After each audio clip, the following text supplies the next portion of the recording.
2023's ended, and this was my most used camera throughout the entire year. This is the Canon M6 Mark II, and it is now 2024. Let's talk about it. This camera's been out for a while right now, so I think it's a good idea to just recap the specs, even though you can pretty much find them anywhere right now. 33 megapixel APS-C CMOS sensor, Canon EFM mount, Digic 8 processor, an ISO of 100 to 25,600, expandable to 51,200.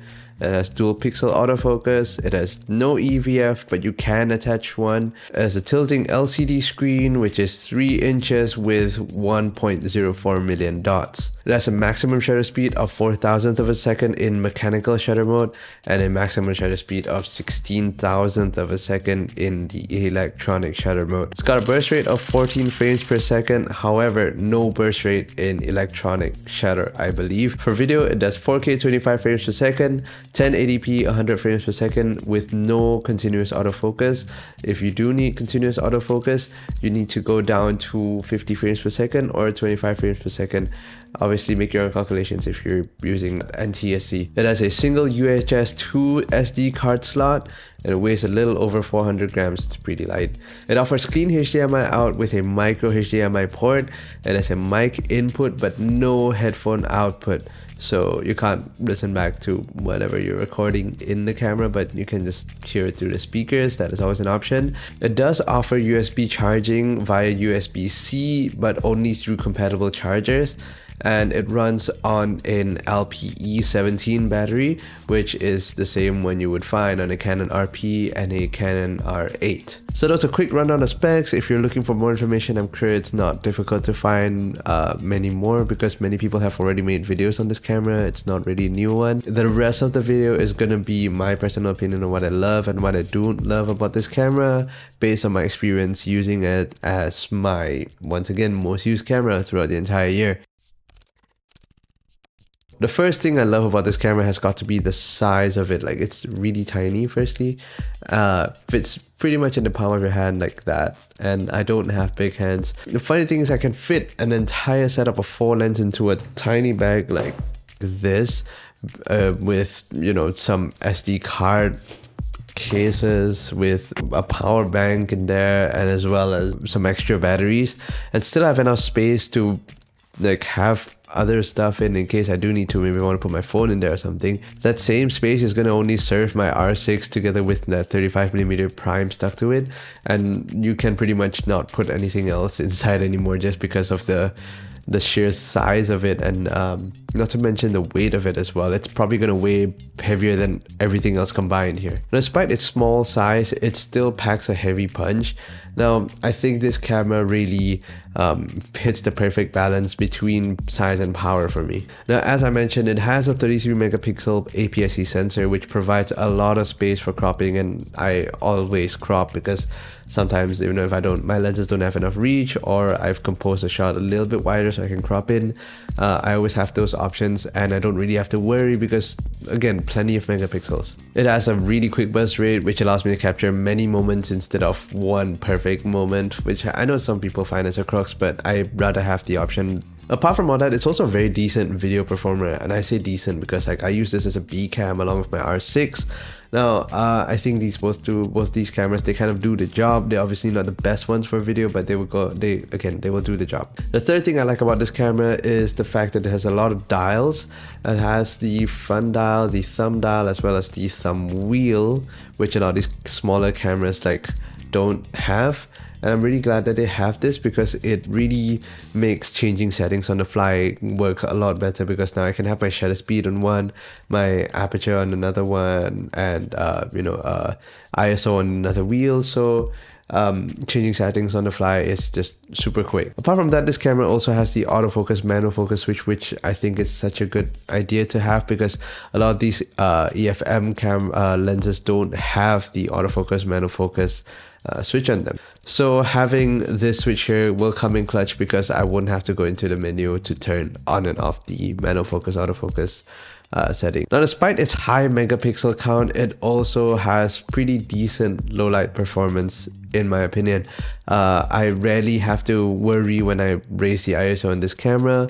Obviously, it's probably not going to look super clean, but I've never found the noise to be really distracting enough for me to feel turned off about it. I've never had problems with this in really low light conditions, especially since I shoot a lot of my photos at f8 when I'm using the zoom lenses that I have, because those are variable zooms, and when I'm on the go, I don't really want to worry when my exposure changes as I zoom in. So I usually keep everything in f8 when I'm using the zooms, and never had an issue with the low light performance on this camera. Next thing I love about this camera is the EFM mount itself. I know a lot of people don't like the EFM mount, mainly firstly obviously because it's discontinued, but I really just like the fact that it's small enough to house just an APS-C sensor in there, and the lenses they make don't have to cover a full frame sensor, and so everything can be packed down really small. So this is a 32mm f1.4 and it's able to be this small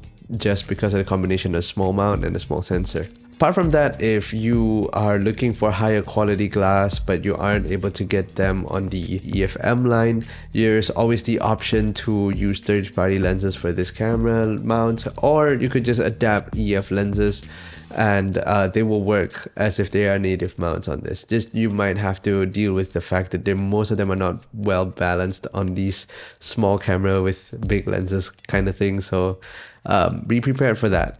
Next thing I love about this camera is the fact that the prices on these guys are going down so quickly.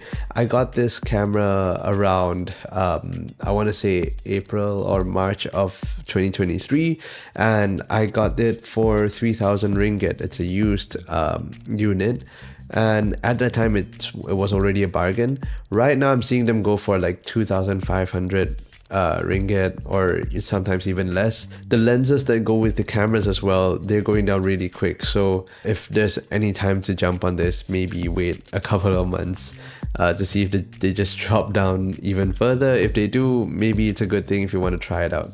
But the last thing that I love about this camera, definitely not the least, is the image quality that's coming from this camera. Now, I'm not gonna make you take my word for it, so what I'm gonna do is just have a bunch of sample photos going through up in your face right now. These are photos that I've taken throughout the entire year. They might be one of my favorite photos that I've ever made, like these set of like photos. I've gone on a trip to Europe earlier this year, as well as a trip to Vietnam with my family, and also a trip to Singapore with my wife. So I have to say it's been one of my favorite things to have to bring around instead of like lugging my R6 around the entire time. Let me know what you think about the image quality on these photos here in the comment section down below. If you like it, if you don't like it, I'd appreciate it if I could hear what your opinions are on this.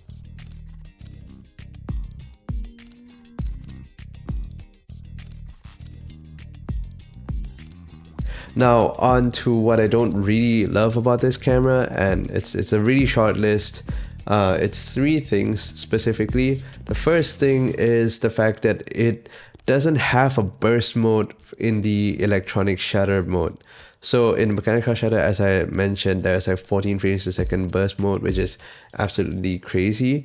The newer Canon cameras like my R6, it does like a 20 frames per second electronic shutter, which is just wild. It's so quick. And now the newer cameras are going off like some 40, 50, 100 frames per second thing. I can't keep up, but I just wish that was just, even if it was just a 14 frames per second electronic shutter, it would be great as well, as I mentioned, because I like the higher shutter speeds that you can get from the electronic shutter. Unfortunately, it just doesn't burst. So sometimes in the daylight, I want to still keep that burst mode setting on, but like, you know, be able to shoot wide open. That is not an option on this camera. So that's the first thing I don't like about it. The next thing, again, it's another obvious one that I just, for some reason, it's just like a minor inconvenience for these older Canon cameras, is the fact that this thumb dial, you can't customize it to anything else besides your shutter speed or the aperture. Like, I want to have this become the ISO dial, but it just doesn't work. So I have to compensate by mapping the ISO to this thumb wheel, and I have to put ISO up here in the thumb dial, which It's going to be the same setting mirrored onto my R6, but again, it's an inconvenience. It shouldn't have to be a problem, but it is. Lastly, it's got to do with the lack of support on this camera, just because, as I mentioned, it's discontinued. It's a discontinued mount, so you're not gonna get new lenses or new cameras on this line, unfortunately. I think Canon's doing this obviously to protect the RFS line, which they're currently going off on. So make better RFS lenses so I wouldn't have to complain about this, or make smaller RF cameras with smaller lenses so I can replace this with that, but it doesn't seem like it's gonna happen anytime soon. So yeah, we're stuck with this for a while. So I've already unconsciously made 2 videos about this camera, like low-key featuring this camera, so it just shows you how much I really like this camera. And it's probably gonna be my most used camera for this year again, like who am I kidding. So yeah, you might see another video about this later on if I feel like it again, and you will know by next year if it's my favorite camera again or my most used camera again. In the meantime, like, comment, subscribe, whatever, if you want to. I don't really care, and I will see you in the next video. Happy New Year. Bye.